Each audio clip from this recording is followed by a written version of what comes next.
at the All right, Family we want to Dollar. take you right now He live also went to inside the Sheriff store and T.K. bought some Waters items. giving an update on the deadly triple Coupled shooting with at the this Dollar new General information store. is Let's surveillance see. footage showing the shooter's movements, both at the Family Dollar and at Edward Waters University. I'll be sharing portions of that video footage with you shortly. First, I would like to detail the complete timeline of the newly discovered information pertaining to the shooter's movements earlier on Saturday before he committed these atrocities. On 8/26 of 2023, at 11:39 and 04 seconds, the suspect's vehicle was seen exiting Clay County. At 12:23 and 13 seconds, the suspect pulls into the Family Dollar located at 1282 Kings Road. At 12:24 and 15 seconds, the suspect exits his vehicle and enters the Family Dollar. At 12:29 and 54 seconds, the suspect exits the business and returns to his vehicle holding a small shopping bag and enters his vehicle. At 12:31 and 8 seconds, First Coast Security vehicle enters the parking lot and parked in front of the business. At 12:31 and 20 seconds, the suspect exits his vehicle as FCS, or First Coast Security, passes him and opens his rear hatch. Meaning, when I say his, I mean the suspect. At 12:32 and 35 seconds, the suspect removes what appears to be a small bag from the rear compartment, closes the hatch, and re-enters the driver's seat of his vehicle. At 12:36 and 43 seconds, the suspect opens the driver door but remains inside of his vehicle. At 12:38 and 43 seconds, the suspect stays in his vehicle and closes the door back. At 12:39 and 08 seconds, the suspect backs out and leaves the parking lot. Note, First Coast Security is still in the parking lot when the suspect leaves. At 12:40 and 57 seconds, the suspect turns from Myrtle Avenue to eastbound on Kings Road. Now I'm going to show you portions of the video of newly discovered surveillance footage which captured the shooter's movements at the Family Dollar and at Edward Waters University. Also, I'm going to show you previously unreleased footage from inside Dollar General. This footage shows Jacksonville Sheriff's officers inside the store after the shooter had begun his rampage.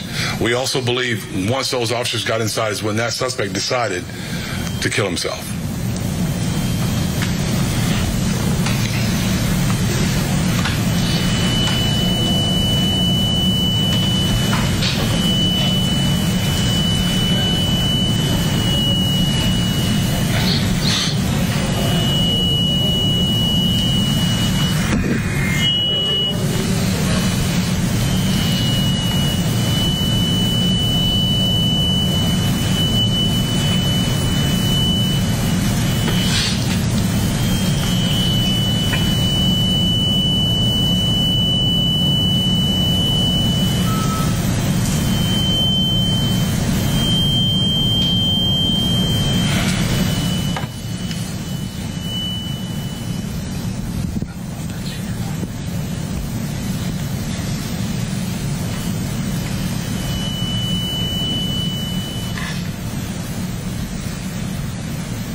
That's the suspect there entering the store with a mask on his face.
So you notice the reaction. A gunshot rang out. They were taking cover. That's when we believe the suspect took his own life. So our agency will continue to diligently investigate these horrific crimes so that we can better understand both what happened. Likewise, I will continue to update the public on any developments in this investigation. While this is a dark time in Jacksonville's history, these senseless acts of violence do not define this great city or the people that live here. This person was not from Jacksonville. In this shadowed time, I am heartened by the unity, resilience, and resolve that our community has shown. I want to thank not only the people of Jacksonville, but people across the nation for outpouring of a love that you have shown our city and the strong support in our city while they hurt. Thank you for supporting the deceased victims and the loved ones. Hate has no place in Jacksonville, and I've said that several times, and I'll continue to say that. And based on the outpouring of support I've seen in the face of this tragedy, and I know that we are more connected than we are divided. Now I'll take any questions that you may have. Does it appear that he was going to take action at the Dollar Tree and the security guard there impeded that, or was he just stopping the shop? When I'm looking at it, it doesn't appear to me that he wanted to face anyone that may cause him any issues. So it looks like he wanted to take action at the Family Dollar. That's what it looks like. And he did not, because I think he got impatient and got tired of waiting. So what did he buy there, or was it just a way to cover? It's hard to tell. We don't know what he bought yet. The detectives are still going through all that stuff. This, like I said, this is unfolding. You know, they're unfolding all this information as the investigation continues to go on, and we're going to keep looking. On the Dollar General, has that been turned back over to the business? Is it still actively a JSO scene at this point? Do you guys know that? I'll get that answer for you, Scott. Okay. I'll get that for you. And Sheriff, it appears obvious that he had already gotten back into his Honda by the time security showed up, so they didn't see the tactical vest, etc.? They did not. It doesn't appear they did. And I can tell you what helps me in this situation is that I don't believe, looking at that EWU was a target. You can see a vehicle, when you first start watching that vehicle, you can see a red vehicle sitting next to his vehicle. Two young African-American, looks like males, got in that vehicle as he was sitting there. So it gives me some comfort knowing or believing that based off what we saw, him stopping at the Family Dollar, him working at a Dollar Tree previously, and then him going to Dollar General, that was his intent the entire time. Why? Sorry. The scene's been released. Yeah. Why? That store? Still hard to tell.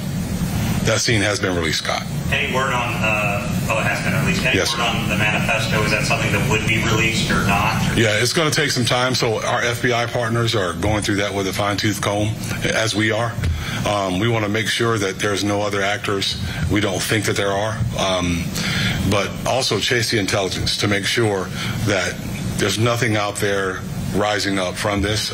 We don't think so, but my pledge to this community is to be as transparent as possible. So as soon as we get to a point where we can release that, we'll do it. It may take a week, may take 2 weeks. It's going to take a little while, but we plan to do that. Pretty quickly on Saturday, you had said you felt that he appeared to have acted alone. Was the evidence, is there a pretty preponderance of evidence that this was a kind of a lone wolf type thing? Yeah, so there, in his writings, he indicated that he was by himself. He didn't, Scott, I'll tell you, he didn't like anyone. I mean, what do you mean? He didn't like, you'll read, you read and you see things like, he may say that someone he was all right with, and then later on he'll say something disparaging about that group of people. He didn't like government. He didn't like left or right, if that's what we're talking about. He didn't like anything. So I'm sorry. Sorry. Have you spoken with his parents? The detectives have, the investigators have spoken with his parents. You've been listening to Jacksonville Sheriff T.K. Waters adhering to his policy of more transparency, giving us more details about the timeline of Saturday's mass shooting. And we learned, and looking at the surveillance video, that the shooter went to the dollar store that wound up being the target, went to the dollar store, then went to Edward Waters University, then went back to the dollar store. And they're still trying to determine whether or not, why that transaction happened. Yeah, lots of questions still on exactly what happened there, but you heard the sheriff answering questions and saying, again, want to be transparent. So even this video that was released, and there's no sound there. I know that was probably a little eerie watching it, but the Jacksonville Sheriff trying to make sure that we've got updated information there.